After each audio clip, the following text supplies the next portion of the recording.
சேலம் மாவட்ட சௌராஷ்டிரா சமூக முன்னேற்ற அறக்கட்டளையின் சேலம் மாவட்ட சௌராஷ்டிரா சமூக முன்னேற்ற சங்கம் எஸ்எம்எஸ் தங்களை அன்புடன் வரவேற்கிறது. சேலம் எஸ்எம்எஸ் தொண்டு அமைப்பின் மகளிர் குழுவினரால் 10வது மற்றும் +2 மாணவ மாணவிகள் இறுதித் தேர்வு சிறப்பாக எழுதி நல்ல மதிப்பெண் பெற இறையருள் வேண்டி 12ஆம் ஆண்டு திரியக்ரீவ வித்யா ஹோமமும் சிறப்பு கவுன்சிலிங் நிகழ்ச்சியும் பிப்ரவரி 18, 2024 ஞாயிற்றுக்கிழமை காலை 10 மணி முதல் 1 மணி வரை சிறப்பாக நடைபெற்றது. தேர்வை எதிர்கொள்ளும் 160 மாணவ மாணவிகள் பங்கேற்ற இதில் டாக்டர் இலக்கியா BHMS MSc அவர்கள் வழங்கிய சிறப்பு கவுன்சிலிங் நிகழ்ச்சி. அடுத்ததாக இந்த நிகழ்ச்சியில் சிறப்பு கவுன்சிலிங் நிகழ்த்துவராக டாக்டர் இலக்கியா அவர்களை மேடையில் அழைக்கிறோம்.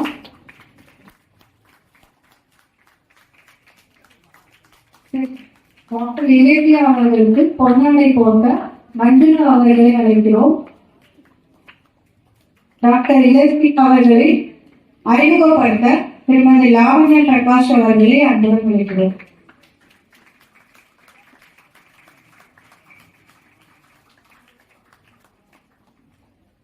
இங்க வந்துட்டு எல்லாருக்கும் நமஸ்காரம்.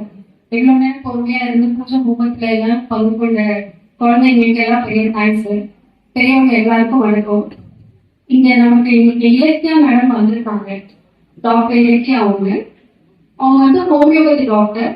அவங்க அப்பா டாக்டர் ஜெகதீஷன் அவங்களும் 2 பேருமே ரொம்ப நல்ல சேலஞ்சிங்கா இந்த ஃபீல்ட்ல ரொம்ப நிறைய பெரிய சாதனை எல்லாம் பண்ணிட்டு இருக்காங்க. நீங்க ஹோமியோபதின்னு சொன்ன உடனே சரி தலைவலி காய்ச்சல் அதுக்கு மட்டும் சின்ன சின்ன பிரச்சனைகள்லாம் மெடிசன் கொடுக்குறாங்க அப்படின்னு நினைச்சுட்டாருங்க. பெரிய சேலஞ்சிங்கான டிசீசஸ் யாராலையும் சரிப்படுத்த முடியாது இங்கிலீஷ் மெடிசன் அந்த மாதிரி சொல்ற கம்ப்ளைண்ட்ஸ்க்கு எல்லாம் அவங்க வந்துட்டு ரெமிடிஸ் கொடுத்துட்டு இருக்காங்க.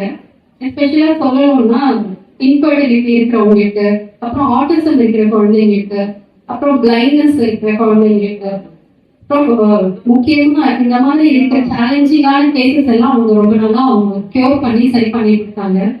அவங்க நமக்கு இன்னைக்கு அவங்க பேச வந்துருக்கிறது பெரிய விஷயம். நமக்கு லட்சியம் தான் இதை கேட்க முடியும் அப்படின்னு நான் நினைப்பேன். அவங்களோட ஒரு வார்த்தை பேசுறதுக்காக மேடம் வாங்க. கேக்குதா எல்லாரும்? கேக்குதா? தூங்கிட்டீங்களோ?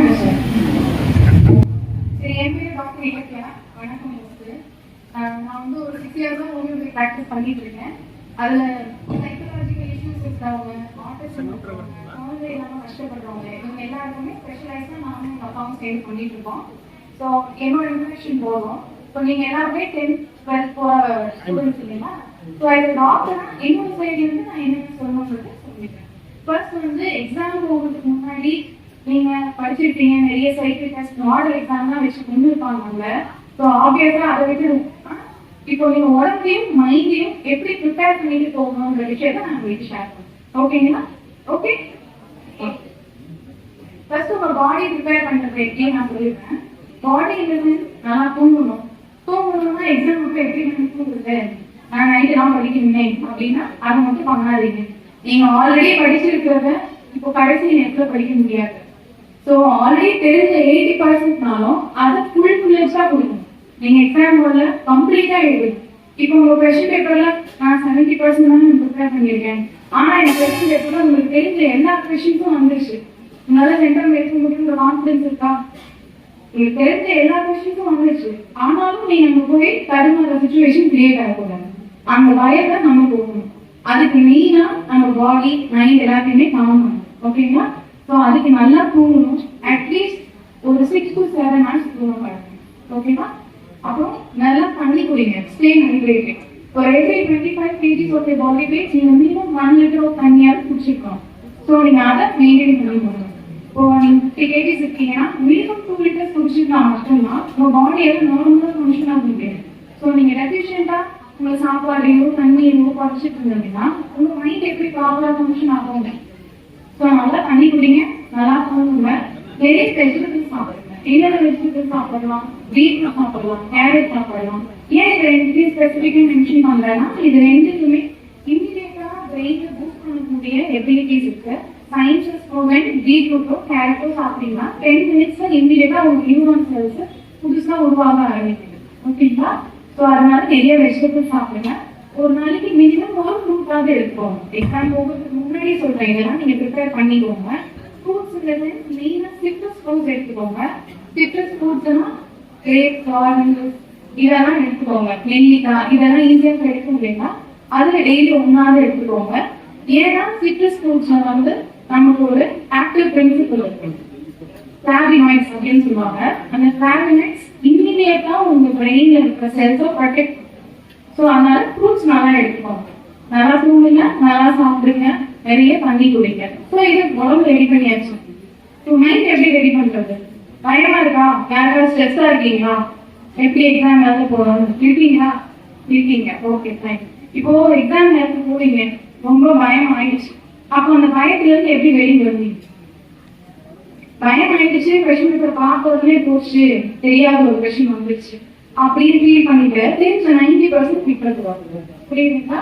ஸோ அப்ப என்ன பண்ணணும்னா, இது ரொம்ப சிம்பிள் தான், நிறைய பேர் சொல்லியிருப்பாங்க, இருந்தாலும் நானும் சொல்றேன். டீப்பா மூச்சு இழுத்து விடுங்க. இழுக்கிற மூச்சு 4 செகண்ட்ஸ் கேட்கணும். உடனே விடாம ஒரு 6 to 7 செகண்ட்ஸ் ஆகும் நல்லா ஹோல்ட் பண்ணிடணும். புரியுதுங்களா? கூட பண்றீங்களா? என்ன பண்றீங்களா? கூட டீப்பா இன்ஹேல் பண்ணுங்க, 4 செகண்ட்ஸ் இன்ஹேல் பண்ணுங்க, hold for 6 to 7 seconds and then release it slowly. ஓகேங்களா? இதை நீங்க ஒரு 4 to 5 செட்ஸ் பண்ணீங்கன்னா இமீடியட்டா எந்த இடத்துல இருந்தாலும் உங்களால உங்க மைண்ட் காம் பண்ண முடியும். ஸோ உங்க வயசுல இருந்து உங்களால இமீடியட்டா வெளியே வர முடியும். நெக்ஸ்ட் போச்சு முடியல, இது தெரியல அப்படின்னு ஒரு சுச்சுவேஷன் வருது, தயவு செஞ்சு புரிஞ்சு பார்க்காதீங்க. புரியுதா? புரிஞ்சு பார்க்காதீங்க. ஏன் அப்படின்னா நம்ம மெமரி சென்டர்ஸ் எல்லாமே ஃப்ரான்டல் லோப், ஆக்சிபிட்டல் லோப் அப்படின்னு ஸ்பிளிட் ஆகி இருக்கு. ஓகேங்களா? Temporary memory, train memory of permanent மெமரின்னு சென்டர்ஸ் நிறைய இடத்துல இருக்கு பிரெயின்ல. நீங்க தூங்கும் போது உங்களோட ஃப்ரான்டல் லோப் மட்டும்தான் ஆக்டிவேட் ஆகும். பட் நம்மளுடைய பெர்மனன்ட் மெமரியும் ட்ரெயின் மெமரியும் ஆக்சிபிட்டல் லோப்ல தான் இருக்கு. ஸோ நீங்க தூங்கும் போது விஷுவல் மெமரி சென்டர் ஆஃப் ஆயிடுது. அப்ப நீங்க தூங்கிய உங்களுக்கு இன்னமும் உங்களுக்கு நீங்க ஞாபகம் வச்சிருந்த வாய்ஸும் குறையதான் செய்யும். ஸோ இமீடியட்டா அண்ணாந்து பாருங்க, நல்லா அண்ணாந்து பாருங்க. நீங்க ஸ்ட்ரெஸ்ஸும் ரிலீவ் ஆகும், உங்க விஷுவல் மெமரி சென்டர் ஆக்டிவேட் ஆகும், பிரெயின்ல இருக்க எல்லா மெமரியுமே உங்களுக்கு ரஷ் அவுட் ஆகும். ஸோ நீங்க வர ஆன்சர் கூட 1-2 பாயிண்ட்ஸ் ஆட் ஆகலாம். ஓகேங்களா? இது ட்ரை பண்ணி பாருங்க. இன்கேஸ் உங்களுக்கு ரொம்ப நெகட்டிவான தாட்ஸ் வருது, போச்சு நம்ம ஃபெயில் ஆயிட்டோம், ஐயோ சரியா பார்க்க முடியாம போயிடுவோம் அப்படின்னு நீங்க ஏதாவது நினைச்சீங்கன்னா இமீடியட்டா பிரெயினுக்கு ரெஸ்பான்ஸ் கொடுங்க. சரி ஸ்டாப் ஸ்டாப் அப்படின்னு சொன்னீங்கன்னா உங்க பிரெயின் இருக்கும். ஓகேங்களா? நீங்க இமீடியட்டா காமெடியா இருக்கும், பட் அப்படிதான் இருக்கும். ஓகேங்களா? ஸோ இமீடியட்டா சரி ஸ்டாப். அதுக்கப்புறம் நீங்க ரொம்ப ஹாப்பியா இருந்த மூமெண்ட் நினைச்சோம். நீங்க ரொம்ப ஹாப்பியா எப்போ மூமெண்ட் அப்பா அம்மா கூட இருந்தது, டூர் போனது, இல்லை ஃப்ரெண்ட்ஸ் கூட இருந்தது, இதுல ஏதாவது ஒரு டைம் நினைச்சுக்கோங்க. உங்களால இமீடியட்டா உங்க மூட அப்லிஃப்ட் பண்ணிக்க முடியாது. இதெல்லாம் நான் எக்ஸாம் ஹால்ல நடக்கக்கூடிய ஸ்ட்ரெஸ் சொல்றேன். இப்போ அடுத்து இன்கேஸ் நீங்க உங்களுக்கு 28 உங்களுக்கு எக்ஸாம் இருக்குன்னு கேள்விப்பட்டேன் சிபிஎஸ்சிக்கு.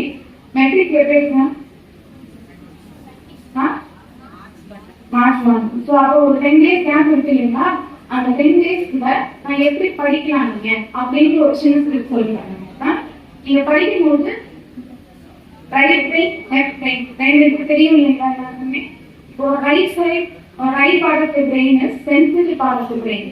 சென்சிட்டிவ் பார்ட் ஆஃப் தி பிரெயின்ல தான் நீங்க படிக்கிற எல்லா ஃபேக்ட்ஸுமே போய் ஸ்டோர் ஆகும். சரிங்களா? அப்போ நீங்க படிக்கும்போது ரைட் பிரெயின் ஆக்டிவேட் ஆகும்னா லெஃப்ட் சைட்ல புக் வச்சு படிக்கணும். ஓகேங்களா? பட் அதுவே left side part of the brain analytic brain or calculative brain. So நீங்க பிசிக்ஸ் படிக்கிறீங்க, மேத்ஸ் படிக்கிறீங்க, கால்குலேஷன் போடுங்க, ஃபார்முலா படிக்கிறீங்கன்னா ரைட் சைட் வச்சு படிக்கணும். இது it might seem silly, but இது ரொம்ப ரொம்ப ட்ரூ. ஸோ நீங்க சயின்ஸ் வச்சு ஞாபகம் வச்சு படிச்சு பாருங்க. ஓகேங்களா? ஸோ இது படிச்சுக்கோங்க. அப்போ நம்ம டெம்பரரி மெமரி, ட்ரெயின் மெமரின்னு சொன்னேன் இல்லைங்களா? டெம்பரரி மெமரின்னு இப்போ படிச்சு இமீடியட்டா நான் ஒரு 10 இமேஜஸ் கான்செப்ட் தான் பாக்குறேன். இமீடியட்டா சொல்லுங்க, உங்களால ஒரு அட்லீஸ்ட் ஒரு 5 to 6 மெமரி சொல்ல முடியும்னா ஒரு 10 இமேஜஸ் உங்களால சொல்ல முடியும், ஒரு வேர்ட்ஸ் சொல்ல முடியும். ஸோ அதுதான் டெம்பரரி மெமரியோட மேக்ஸிமம் கெப்பாசிட்டி. 5 to 9 ஃபேக்ட்ஸ் தான் ஒரு டைம்ல அதனால ஞாபகம் வச்சுக்க முடியும். ஸோ இப்போ எக்ஸாம் போகிறதுக்கு முன்னாடி அப்படி இப்படி அப்படின்னு எல்லாம் பேப்பரை திருப்பி படிக்கிறதெல்லாம் ஆக்சுவலா 5 to 6 மெமரிக்கு உங்க மைண்ட்ல நிற்கும். அப்போ உங்க டைம் நீங்க எப்படி பண்ணணும்? ஒரு எஸ்ஏ எக்ஸாம் எழுதுறோம், அதை எப்படி ஞாபகம் வச்சுக்க முடியும்? டெம்பரரியா இப்போதைக்கு நீங்க ஞாபகம் வச்சுக்கணும்னா 5 to 7 இல்ல 9 ஃபேக்ட்ஸ் தான் என் மைண்ட்ல இருக்கும்.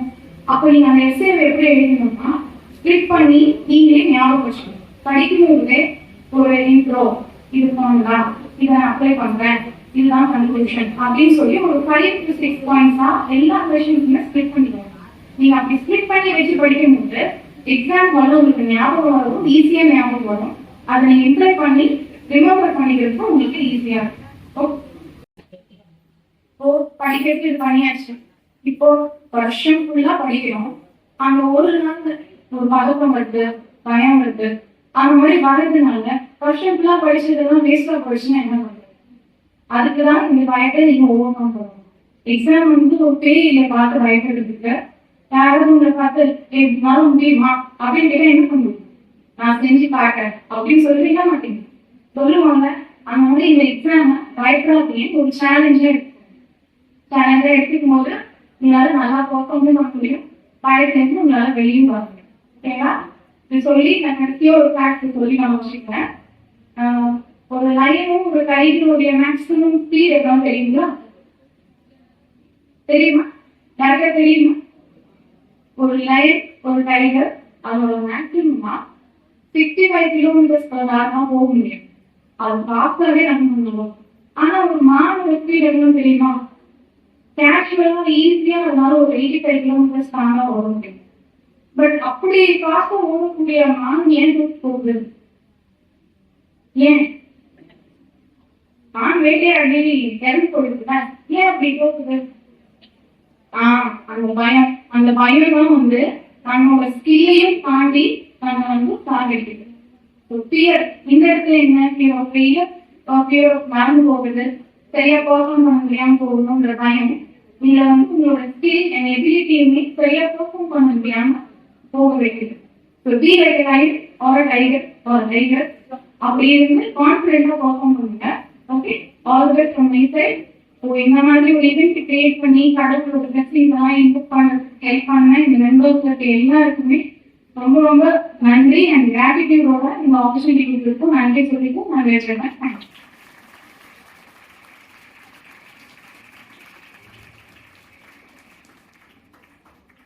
நன்றி டாக்டர் இலக்கியா அவர்களே.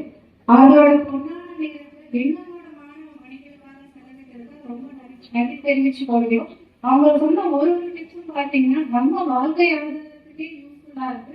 உங்க ஸ்டூடெண்ட்ஸ்க்கு இப்ப வந்து நீங்க பழக்கப்படுத்திட்டீங்க, லைஃப்ல ரொம்ப பர்ஃபெக்டாகவும் ரொம்ப ஷைனாகவும் ஆகுங்கன்னு நான் உங்க எல்லாருக்கையும் கேட்டுக்கிறேன். தேங்க்யூ. இன்னொரு வளர்த்த கன்ஃபர்மேஷன் கொடுங்க. நம்மளோட தெரிஞ்சு நன்றி திருமதி சசிகலா அவர்களே. உங்களுக்கெல்லாம் இப்ப நிகழ்ச்சி முடிஞ்சிருச்சு. உங்களுக்கு கிடைச்ச பேனாவை ஒவ்வொருத்தரா எழுந்திரிச்சு டாக்டர் இலக்கிய கையால வாங்கிக்கோங்க. எல்லாருமே சொல்லிங்க டாக்டர் தான் வர வைக்கிறீங்க. ஒவ்வொருத்தரா நீங்க லைனா வந்துட்டு அவங்க கையால நீங்க பேனா வாங்கிட்டு நேரம் நீங்க பிரசாதம் ரெடியா இருக்கு. எல்லாருமே பிரசாதம் வாங்கிட்டு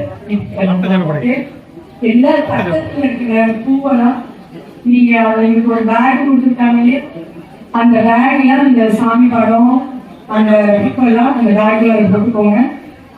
இப்ப பேனை நீங்க கொடுக்கும்போது முதல் உங்களோட ஐடி கார்டு இருக்கீங்க, ஒரு கார்டு கொடுத்துருக்காங்க. அந்த கார்டு வந்துட்டு முதல் அவங்க கிட்ட கொடுத்துடணும். கொடுத்து பேனா வாங்கிட்டு நீங்க பிரசாதம் வாங்கிட்டு வீட்டுக்கு போகலாம். எல்லாருக்குமே ஆல் தி பெஸ்ட். ஒரு பெரிய கிளாஸ் உங்க எல்லாருக்குமே. எல்லாரும் எக்ஸாம் நல்லா எழுதணும். எல்லாருமே நீங்க ஒரு அம்மா ஒரு அப்பா இல்லை, உங்களுக்கு நிறைய பேர் இருக்காங்க. எல்லாத்தோட ஆசீர்வாதமும் இருக்கு. அதனால நல்லா தைரியமா எக்ஸாம் எழுதுங்க. யாருமே மார்க்கை எதிர்பார்த்து எழுதாதீங்க. நிறைய டெவலப் பண்ணிக்கோங்க அவங்களே. தேங்க்யூ.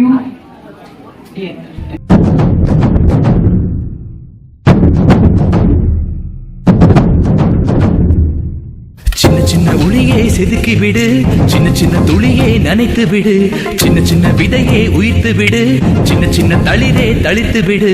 கால காலமாய் காத்து கிடந்தும் கால தாமதம் புரியாதா?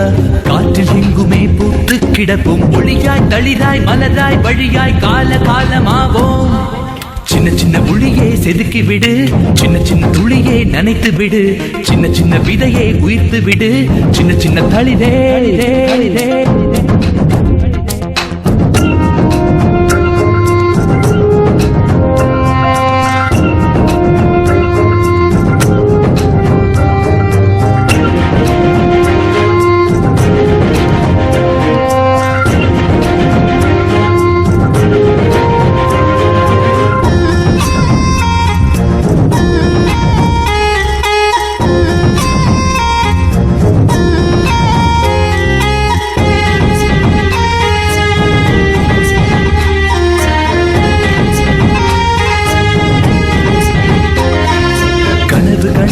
காத்து கிடந்தால் விடியில் கீற்று இங்கு வீசாது வலியை தாங்கிக் கொண்டு வலிமை வளர்த்தால் விழியில் இங்கு துளியேது தலைகள் இல்லாமல் நதிகள் எங்கும் நடந்து வந்தது கிடையாது மூச்சை அடக்கி நீ மூழ்கி பார்த்தால் முத்து கிடைக்காமல் போகாது நேற்று உண்டு நாளை உண்டு என்று மட்டும் நம்மும் உண்டு விடியும் நாளை நமதே என்று ஒளியாய் தளிராய் மலராய் வழியாய் கால காலமாவோம் சின்ன சின்ன ஒளியை செதுக்கி விடு சின்ன சின்ன துளியை நனைத்து விடு சின்ன சின்ன விதையை உயிர்த்து விடு சின்ன சின்ன தளிரே தளிரே தளிரே